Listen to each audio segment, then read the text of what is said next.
तो आज का जो हमारा क्वेश्चन है ना, उसमें हमें कोई n क्रॉस n की मैट्रिक्स दे रखी है। ठीक है, अगर n क्रॉस n की मैट्रिक्स है तो पक्की बात है उसमें रो और कॉलम दोनों सेम रहेंगे, बिल्कुल सेम रहेंगे, कोई दिक्कत नहीं होगी। आपने कहा हाँ जी। तो जैसे मान लेते हैं हमने कोई 3x3 की कोई मैट्रिक्स बिल्ड कर ली।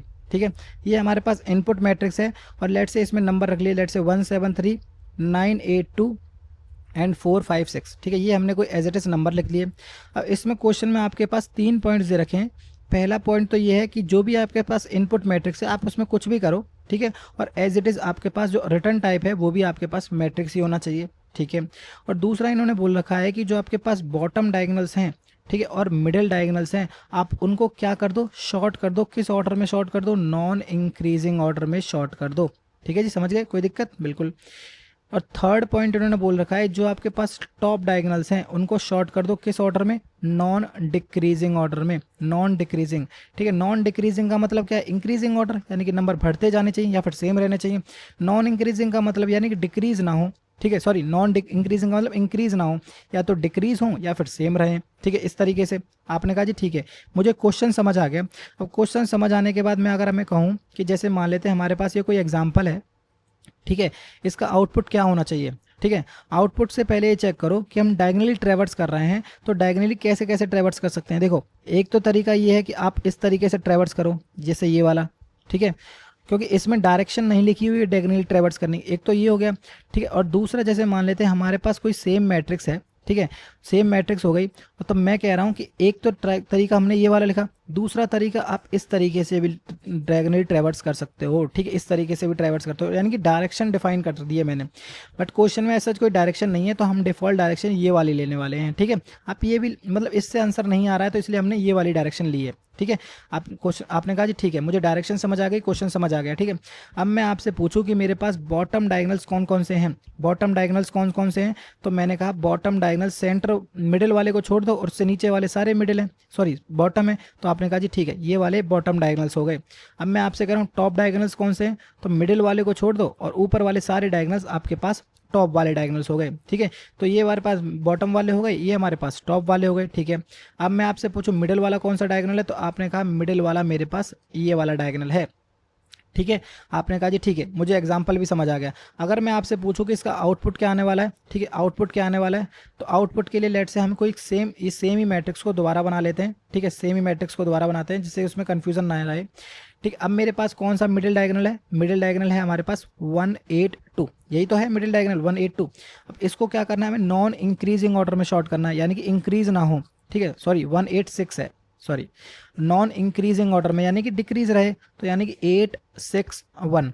तो हमारे पास जो मिडिल वाले डायगोनल्स हो जाएंगे हमारे पास हो जाएंगे 8 6 1। आपने कहा जी ठीक है।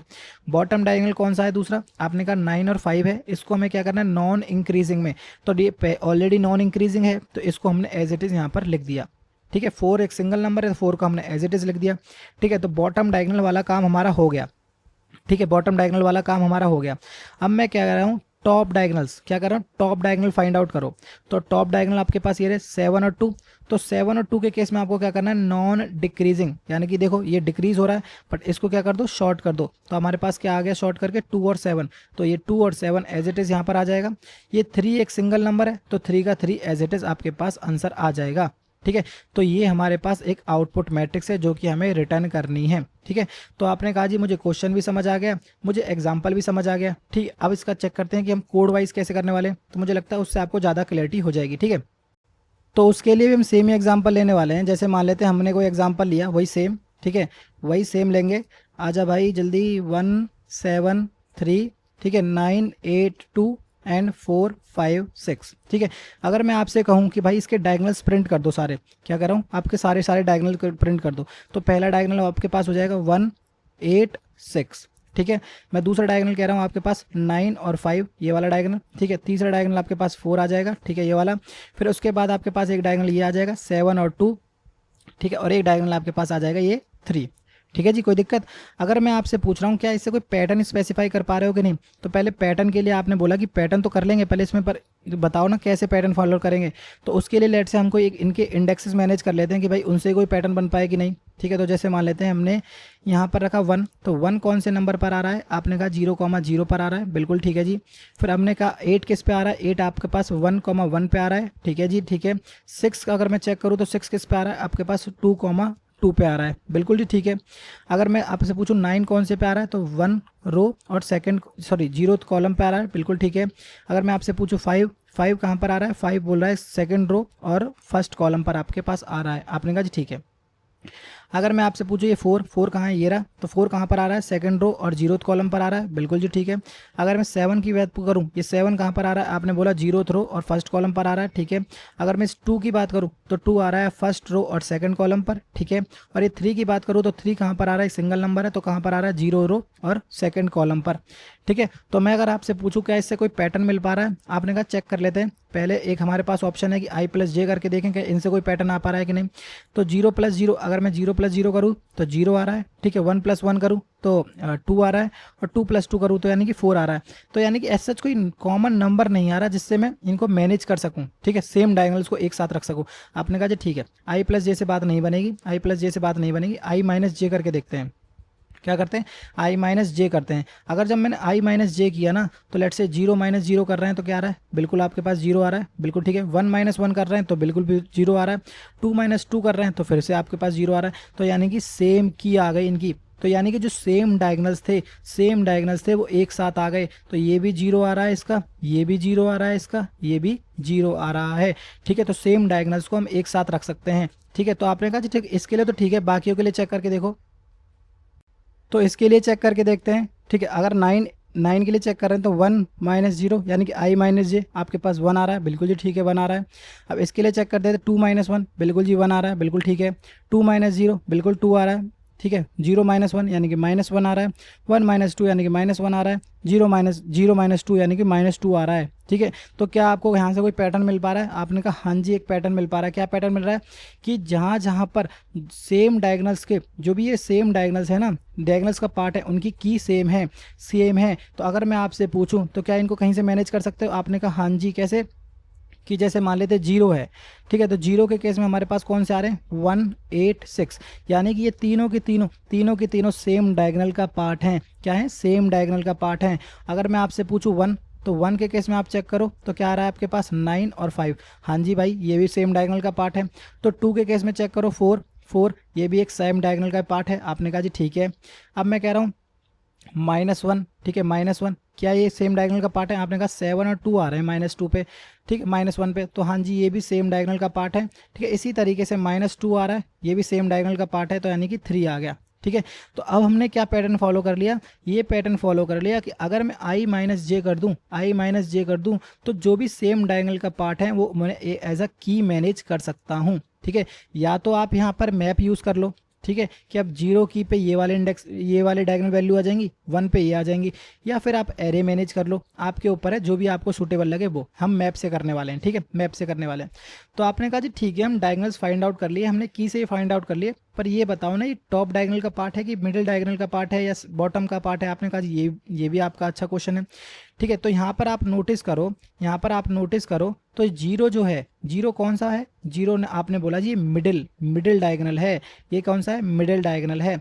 9 और 5 कौन सा डायगोनल है, 9 और 5, तो आपने कहा जी ये बॉटम डायगोनल है, कौन सा, बॉटम डायगोनल है, ठीक है। 2 और 2 के केस में 4 आ रहा है, तो आपने कहा ये कौन सा डायगोनल है, आपने कहा ये भी बॉटम डायगोनल है। तो अब मैं कह रहा हूँ -1 चेक करो, 7 और 2 कौन सा आ रहा है, 7 और 2 ये टॉप डायगोनल है, तो यानी बोला आपने भाई ये टॉप डायगोनल है। तो -2 चेक करो कौन सा है, तो ये 3 कौन सा है आपके पास, ये टॉप डायगोनल है, कौन सा, टाइप डायगोनल है। तो अगर मैं आपसे थोड़ा सा और सोचूं, क्या यहाँ से कोई पैटर्न बन पा रहा है, आपने कहा हाँ जी बन पा रहा है। कौन, कि जिनकी की पॉजिटिव है वो क्या है हमारे पास, बॉटम या फिर मिडिल डायगोनल है, और जिनकी की नेगेटिव है, यानी कि देखो ये जिनकी की नेगेटिव है उसका क्या पार्ट है, वो टॉप डायगोनल का पार्ट है। क्या करने वाले हैं, टॉप डायगोनल का पार्ट है। आपने कहा हाँ जी बिल्कुल समझ गए। तो अगर मैं आपसे पूछूं सेम ही मैट्रिक्स को लिख दो, आपने सेम ही मैट्रिक्स को लिख दिया, ठीक है। अब मैं आपसे पूछूं क्या करना है। देखो पहले पार्ट में हमने मैट्रिक्स पर इटरेट किया और हम ये मैप बना देंगे, ठीक है, मैप बना देंगे आई माइनस जे करके। आपने कहा जी ठीक है। अब मैप बनाने के बाद हम सेम मैट्रिक्स पे दोबारा से इटरेट करेंगे, दोबारा से इटरेट करेंगे, और इनको जो जो हमारे पास टॉप हैं उनको हम क्या करेंगे, जो टॉप और मिडिल हैं, टॉप और मिडिल हैं उनको क्या करेंगे, नॉन इंक्रीजिंग ऑर्डर में शॉर्ट कर देंगे। आप कैसे फाइंड आउट करोगे, उनकी की के बेसिस पे। आपने कहा जी ठीक है, की के बेसिस पे शॉर्ट कर लेंगे। तो अब इसको शॉर्ट करेंगे तो हमारे पास क्या आ जाएगा, हमारे पास 8 6 1। हम 8 को यहाँ पर इंसर्ट कर देंगे, इसको अपने मैप में की हटा देंगे, फिर यहाँ पर 6 को इंसर्ट कर देंगे, इसको हटा देंगे, 1 को यहाँ इंसर्ट कर देंगे, इस तरीके से। इसी तरीके से 1 आया, टॉप है बॉटम है मिडिल है, क्या है, उसने कहा जी टॉप है, टॉप सॉरी बॉटम है, ठीक है, क्योंकि वैल्यू +1 आ रही है ना। तो आपने कहा ठीक है इसको शॉर्ट कर दो। शॉर्ट करने की जरूरत है नहीं, क्यों, क्योंकि ऑलरेडी है, कर लोगे तो कोई दिक्कत नहीं। 9 5 को आपने शॉर्ट कर दिया तो आपने 9 5 को एज इट इज लिख दिया, ठीक है। अब 2 के पास आए, 2 के पास आपने पूछा कि भाई टॉप बॉटम मिडिल क्या है, आपने कहा जी बॉटम है, क्यों, क्योंकि इसकी वैल्यू पॉजिटिव आ रही है, पॉजिटिव आ रही है, शॉर्ट कर लो, सिंगल नंबर है एज इट इज आ जाएगा। आपने कहा जी ठीक है। अब यहाँ पर -1 के पास आए तो हमने पूछा कि भाई ये टॉप बॉटम क्या है, तो आपने कहा इसका टॉप है, क्यों है, क्योंकि इसकी की नेगेटिव है, की नेगेटिव है। अगर ये है तो इसको इंक्रीजिंग ऑर्डर में शॉर्ट कर लो, तो आपके पास आ गया 2 और 7, ठीक है जी, कोई दिक्कत। अभी यहाँ पर हम -2 के पास आए तो हमने बोला टॉप है बॉटम है, आपने कहा जी टॉप है, क्यों है टॉप, क्यों, क्योंकि इसकी की माइनस में आ रही है, की माइनस में आ रही है। तो आपने कहा ठीक है इसकी वैल्यू को शॉर्ट कर लो इंक्रीजिंग ऑर्डर में। तो आपने कहा एक ही नंबर है तो 3 का 3 आ गया, यही हमारे पास आउटपुट आ गया, ठीक है। तो अब हम जो कोड में करने वाले हैं, कोड में क्या करने वाले हैं, पहले हम मैट्रिक्स पर इटरेट करेंगे और अपने मैप को बनाएंगे, मैप को क्रिएट करेंगे, ठीक है। सेकेंड टाइप पे क्या करेंगे, हम मैट्रिक्स पर ही ट्रेड करेंगे, मैट्रिक्स पर ही ट्रेड करेंगे और चेक करेंगे कि भाई हमारे पास ये क्या है, कि भाई ये टॉप है बॉटम है या मिडिल है, उनके बेसिस पे हम शॉर्ट कर देंगे और शॉर्ट करने के बाद फिर से हम अपनी मैट्रिक्स को अपडेट कर देंगे, ठीक है। अगर नहीं समझ आया तो प्लीज़ 1-2 बार अपना मतलब कॉपी पेन लेके बैठो, खुद से अपनी मैट्रिक्स बना के देखो, आपको क्लियरिटी हो जाएगी। अब इसका एक बार कोड करके देखते हैं, मुझे लगता है आपको कोड से ज़्यादा क्लियरिटी हो जाएगी, ठीक है। तो कोड में भी हम सेम पैटर्न यूज़ करने वाले हैं जो भी मैंने नोटपैड में देखा है, ठीक है। तो सबसे पहले हमें क्या बनाना पड़ेगा, मैप बनाना पड़ेगा ना, उसी में की में उसके डायगोनल्स को वैल्यू सेट करेंगे। तो आपने कहा हाँ जी बिल्कुल ठीक है, आपकी बात सही है। तो हम एक मैप बना लेते हैं, मैप में की बनेगी, जो की हमारे पास +1 -1 इनको मैनेज करके रखेगी, और उसमें से जितनी भी डायगोनल्स की वैल्यूज़ हैं उनको हम लिस्ट ऑफ इंटीजर हमने बना दिया, ठीक है। नाम इसका कुछ भी रख दो, लेट से मैंने मैप रख दिया, न्यू हैज़ मैप, ठीक है, बिल्कुल जी कोई दिक्कत। अब इसके बाद हमारे पास ये n×n की मैट्रिक्स है, तो जैसे मान लेते हैं हमारे पास रोज जो हैं वो ग्रिड डॉट लेंथ हो जाएंगे, ठीक है बिल्कुल, और कॉलम्स जो हैं वो हमारे पास वैसे दोनों सेम सी आएंगे क्योंकि n×n की मैट्रिक्स है, बट अलग अलग मैनेज करेंगे। तो कल को अगर मान लेते क्वेश्चन आ गया m×n का, तो आपको कोड में चेंज करने की जरूरत नहीं है, वो एज इट इज़ आप रिटर्न कर दोगे। आपने कहा जी ठीक है। तो अब हमें क्या करना है, 1 बाय 1 करके जो अपने ग्रिड है उस पर इटरेट करना है और अपने मैप में वैल्यूज असाइन कर देनी है। तो बस वो कर दो, for int i = 0 and i should be less than, हमारे पास जो रोज हैं वो, एंड i++, ठीक है। For and j = 0 and j should be less than जितनी भी हमारे पास कॉलम्स हैं वो, ठीक है, एंड j++, j कहाँ जा रहा है भाई, j++। आपने कहा जी ठीक है, ये हो गया। अब मैं क्या कह रहा हूँ आपसे कि भाई मैप में वैल्यू इंसर्ट करो। तो आपने कहा जी ठीक है, पहले की तो निकालो। आपने कहा जी ठीक है। तो जैसे की अभी हमने क्वेश्चन में देखा था, की क्या है, i-j, ठीक है, i-j। तो आपने कहा जी ठीक है। तो अब आपको क्या करना है, मैप में बस आपको पुट, अगर मान लेते हैं वो की वैल्यू एग्जिस्ट नहीं करती है तो फिर एम्प्टी एरे साइन करो पहले उसमें, फिर उसमें वैल्यू ऐड करो। तो बस हमें यही करना है, मैप.कंप्यूट, ठीक है, मैप.कंप्यूट इफ एब्सेंट, यानी कि अगर वो की नहीं है, तो हमें क्या कर देना है कि उसमें एक न्यू एरे लिस्ट असाइन कर देनी है। आपने कहा जी ठीक है। आप सी में कोड कर रहे हो, C++ में कोड कर रहे हो, तो प्लीज़ आप उसके अकॉर्डिंग देख लेना इसमें कैसे लिखते हैं हम, ठीक है। डॉट ऐड कर देंगे, क्या ऐड कर देंगे, जो भी हमारे पास नंबर है तो मैप के i और j पे जो वैल्यू पड़ी है उसको हम एज इट इज़ ऐड कर देंगे यहाँ पर i और j पे, ठीक है। आपने कहा जी ठीक है। तो ये हमारे पास मैप मिल गया। अब मैप मिलने के बाद हमें क्या करना है, उनके डायगोनल्स की वैल्यू को शॉर्ट करना है। किस बेसिस पे शॉर्ट करना है, या बॉटम है या टॉप है या मिडिल है, उनके बेसिस पे ना। तो टॉप वाले के केस में क्या आना था कि -1 आएगी, और बॉटम वाले के लिए क्या आएगी, और मिडिल वाले के लिए की आएगी प्लस में। तो आपने कहा जी ठीक है। तो उस केस में आप चेक कर लो 4, ठीक है। अब हमें इटरेट किस पे करना है, मैप पे करना है, ठीक है, मैप पे करना है। तो आपने बोला जी मैप.एंट्री, ठीक है, मैप.एंट्री, और किस केस की होगी ये, आपने जो भी हमारे पास ये सेम टाइप है उसको आप यहाँ पर लिख लो, ठीक है, सेम को आपने यहाँ पर लिख दो, इंटीजर टाइप की है, बिल्कुल जी ठीक है। इसका नाम कुछ भी लिख दो, लेट से एंट्री, और जो भी आपके पास मैप है उसका एंट्री सेट, ठीक है जी, कोई दिक्कत, बिल्कुल कोई दिक्कत नहीं होनी चाहिए। अब यहाँ से अगर मैं की निकालूँ तो एंट की जो है हमारे पास जो आ जाएगी वो आ जाएगी एंट्री डॉट गेट की, ठीक है। और इसके बाद अगर मैं वैल्यूज़ की बात करूँ, कौन कौन सी वैल्यूज़ मतलब डायगनल्स आ रहे हैं मेरे पास, तो जो आ रहे हैं वो एंट्री डॉट गेट वैल्यू, ठीक है जी। कोई दिक्कत, बिल्कुल कोई दिक्कत नहीं आनी चाहिए। अब मुझे चेक करना है वे टॉप है या बॉटम है। तो टॉप के लिए हमने भी चेक किया था कि अगर की वैल्यू लेस देन 0 है तो इसका मतलब वो टॉप डायगनल्स हैं। और टॉप डायगनल्स को क्या करना है, हमें इंक्रीजिंग ऑर्डर में शॉर्ट करना है। अगर इंक्रीजिंग ऑर्डर में शॉर्ट करना है तो सिंपली लिख दो कलेक्शंस डॉट शॉर्ट, हमारे पास जो भी हमारे पास वैल्यूज़ हैं वो, ठीक है। अगर ऐसा नहीं है तो या तो वो मिडिल का पार्ट है या फिर वो बॉटम का पार्ट है। अगर बॉटम का पार्ट है तो उसके केस में हमें क्या करना है, उनको शॉर्ट तो करना है बट रिवर्स ऑर्डर में। तो वैल्यूज़ डॉट शॉर्ट, ठीक है, वैल्यूज़ डॉट शॉर्ट, तो हमें क्या कर देना है, कलेक्शंस डॉट रिवर्स ऑर्डर, ठीक है। हमने जस्ट उनको ऑर्डर स्पेसिफाई कर दिया, ठीक है जी, कोई दिक्कत। तो यहाँ पर आप लिख भी सकते हो कि ये जो है वो इंक्रीजिंग ऑर्डर में है और ये जो है आपके पास डिक्रीजिंग ऑर्डर में है। बाय डिफ़ॉल्ट इंक्रीजिंग ऑर्डर में ही शॉर्ट करता है, ठीक है। तो ये हो गया। अब इसके बाद हमें क्या करना है कि अपने डायगोनल से मतलब अपने मैप में से वैल्यू पिक करनी है और अपने मैट्रिक्स में अपडेट कर देनी है। आपने कहा जी ठीक है, बिल्कुल ठीक। तो अब हमें क्या करना है, सिंपली दोबारा से इटरेट करो, सेम जो लूप लगाया है यहाँ पर एज इट इज़ यहाँ पर लगा दो, फॉर इंट आई जो भी है ये, ठीक है, ये हमने लगा दिया। और जो यहाँ पर जो वैल्यू की वैल्यू को हम एज इट इज़ निकालेंगे, ठीक है। बट अब यहाँ पर हम क्या करेंगे, ग्रिड की वैल्यू को अपडेट कर देंगे।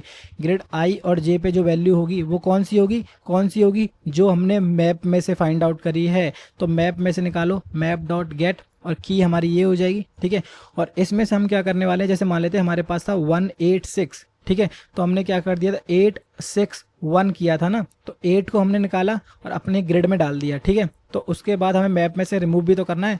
तो आपने कहा जी ठीक है, रिमूव कर दो, ठीक है, रिमूव कर दो 0th इंडेक्स पर, क्योंकि हमें स्टार्टिंग वाला एलिमेंट पिक करते जा रहे हैं ना।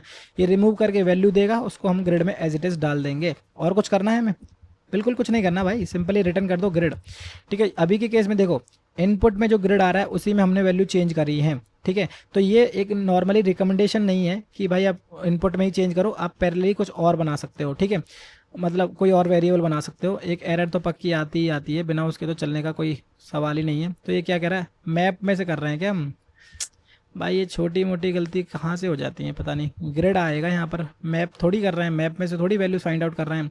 तो हमने ग्रिड में से वैल्यू फाइंड आउट कर रहे हैं ना। तो एक और एरर आ रही है, क्या कह रहा है, इंट, भाई क्या कह रहा हूँ मैं, लिस्ट ऑफ इंटीजर है भाई, ये लिस्ट ऑफ इंटीजर है। और यहाँ पर भी की जो है हमारे पास इंटीजर ही है, इस तरीके से हम रखेंगे, ठीक है।